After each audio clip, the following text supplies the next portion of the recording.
স্বৈরাচারী ফ্যাসিস্ট রিজমের অন্যতম একজন সহযোগী ৭ জানুয়ারির বোরচর এমপি ক্রিকেটার সাকিব আল হাসান তার বিরুদ্ধে আজকে বিজ্ঞ সিএম আদালতে একটি চেক ডিজনের মামলায় গ্রেপ্তারি পরোয়ানা জারি করা হয়।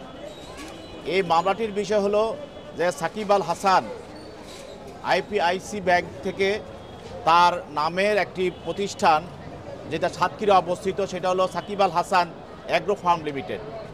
এই ফার্মের নামে সে 4 কোটি প্রায় 15 লক্ষ টাকা 17 সালে সে ঋণ গ্রহণ করে এবং ঋণ গ্রহণ করার পর সেই ঋণের চুক্তি শর্ত অনুসারে সে ঋণ পরিশোধ করে নাই, যার কারণে সে একজন ডিফল্টার হয়।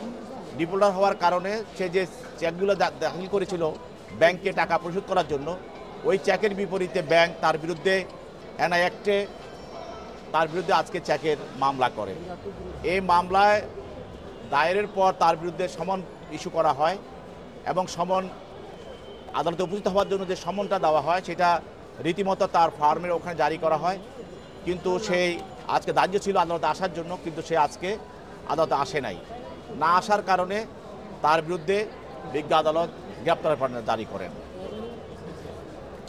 এছাড়াও এই মামলায় আরও অন্যান্য আসামি যারা আছে তারাও আদালতে 2 জন আসামি উপস্থিত হয়ে তারা জামিন নেন। বাকি যারা আসামি আছে তারাও আদালতে আসে নাই, তারাও সমন পেয়েছিল, তাদের বিরুদ্ধেও গ্রেপ্তারি পরোয়ানা বিজ্ঞ আদালত জারি করেন। স্যার, এটা কোনো ক্রিকেটারের বিরুদ্ধে প্রথম গ্রেপ্তারের একটা এবং আলোচিত একজন ব্যক্তি সাকিব আল হাসান, সেই সম্পর্কে আদালত এটাকে কিভাবে দেখেছে?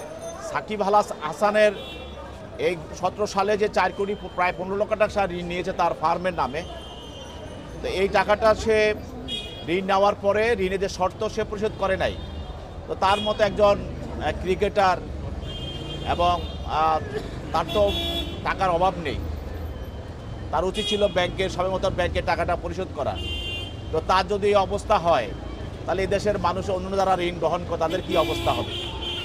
তো সেখানে বোঝা যাচ্ছে যে এই ফ্যাসিস্টের আমলে কীভাবে অন্যায়ভাবে ঋণ গ্রহণ করা হয়েছে এবং ব্যাংকগুলোকে ঋণ নিয়ে ফ্যাসিস্টের সহযোগীরা তারা ব্যাংকগুলোকে তারা দেউলিয়া করে দিয়েছে এবং অর্থনীতিকে তারা ধ্বংস করার জন্য বিভিন্নভাবে যেভাবে পেরেছে সেভাবে ব্যাংক থেকে লোন নিয়ে তারা ব্যাংকগুলোকে আর্থিকভাবে দেউলিয়া করে ছেড়েছে।